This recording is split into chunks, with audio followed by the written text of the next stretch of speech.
वासुदेवाय। ॐ श्री परमात्मने नमः।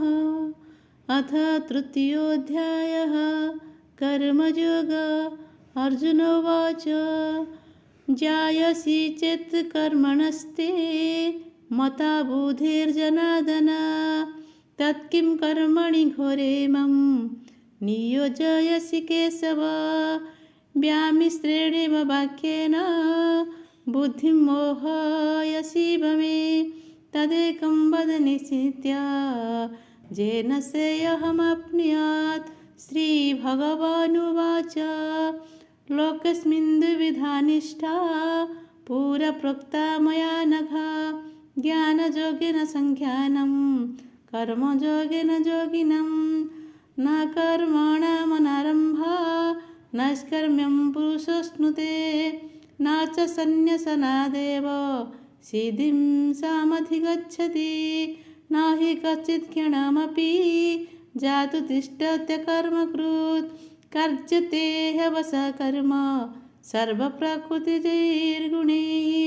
कर्मेन्द्रियाणि संयम्य जास्ते मनसा स्मरन् इन्द्रियार्थान् विमूढात्मा मिथ्याचारः स उच्यते।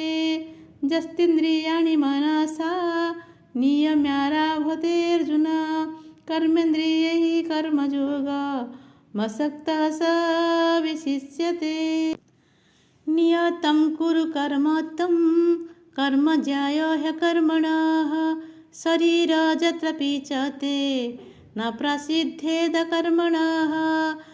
यज्ञार्थात् कर्मणोऽन्यत्र लोकोऽयं कर्मबन्धनः तदर्थं कर्म कौन्तेय मुक्तसङ्गः समाचारः।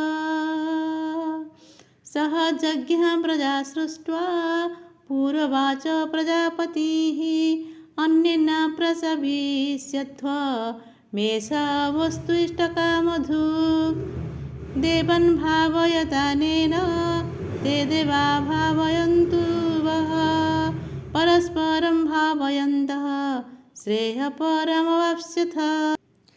इष्टान् भोगान् हि वो देवा दास्यन्ते यज्ञभाविताः तैर्दत्तान् प्रदायेभ्यो जो भुक्तेस्तेन एव सः। यज्ञशिष्टाशिनः सन्तो मुच्यन्ते सर्वकिल्बिषैः भुञ्जते ते दघं पापा जे पचन्त्यात्मकारणात्। अनद्भवति भूतानि पर्जन्यादन्नसम्भवः यज्ञाद्भवति पर्जन्यो यज्ञः कर्मसमुद्भवः। कर्म ब्रह्मोद्भवं विद्धि ब्रह्माख्यरसमुद्भवं तस्मात् सर्वगतं ब्रह्म नित्यं यज्ञे प्रतिष्ठितम्। एवं प्रवर्तितं चक्रं नानुवर्तयतिह अघायुरिन्द्रियारामो मोघं पार्थ स जीवति। यस्तत्स्मरतिरेव स्यादात्मतृप्तश्च मानवः आत्मनेव च सन्तुष्टः तस्य कार्यं न विद्यते।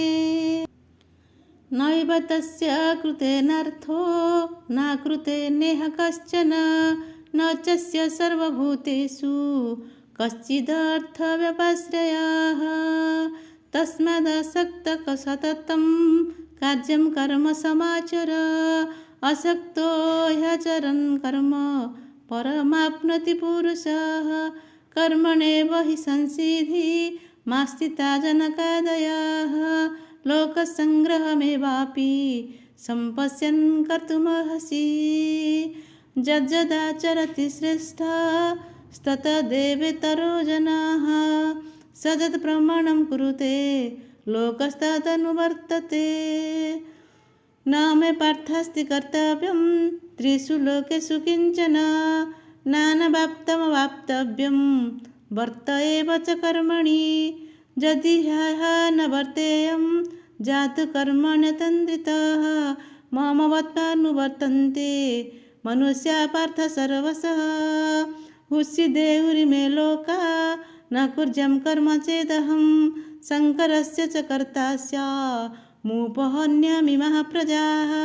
सक्तः कर्मण्य विद्वांसो यथा कुर्वन्ति भारत कुर्जत विद्वांस्तथा सक्त चिकीर्षु लोकसङ्ग्रहं न बुद्धिभेदं जनये दज्ञानं कर्मसङ्गिनं जोषये सर्वकर्माणि विद्वन् युक्तः समाचरन् प्रकृते क्रियमाणानि गुणे कर्माणि सर्वशः अहङ्कारविमूढात्मा कर्ताहमिति मन्यते।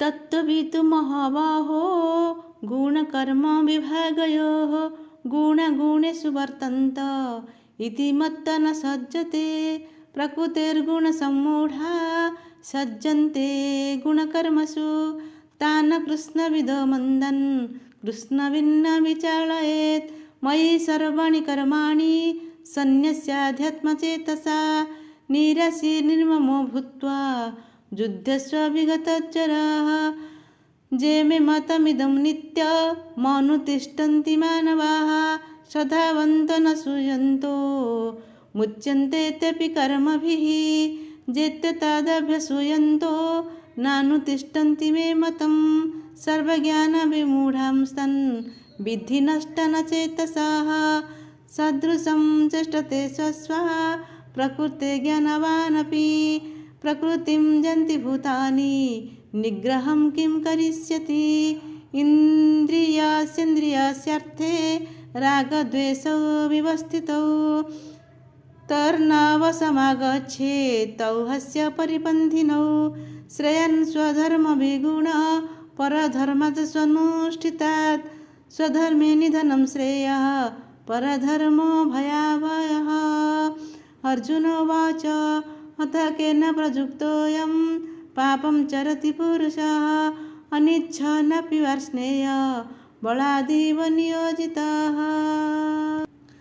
श्रीभगवानुवाच काम एष क्रोध एष रजगुणसमुद्भवः महासन महापाप्ना विद्धेनमिह वैरिणम् धूमेन म्रियते वह्निः यथादर्शो मलेन च जथोल्बेनावृतो गर्भः तथा तेनेदमावृतम् आवृतं ज्ञानमेतेन ज्ञानिनो नित्यवैरिणा कामरूपेण कौन्तेय दुष्पुरेण नलेन च इन्द्रियाणि मनोबुद्धिरस्याधिष्ठानमुच्यते एतैर्विमोहयते स ज्ञानमावृत्य देहिनं तस्मात् त्वमिन्द्रियाणादौ नियम्य भरतर्षभ पाप्नानं वजहितेनं ज्ञानविज्ञाननाशनम् इन्द्रियाणि पराण्याहुरिन्द्रियेभ्यः परं मनः मनस्तस्तु परा बुद्धिः रजो बुधे परतस्तु सः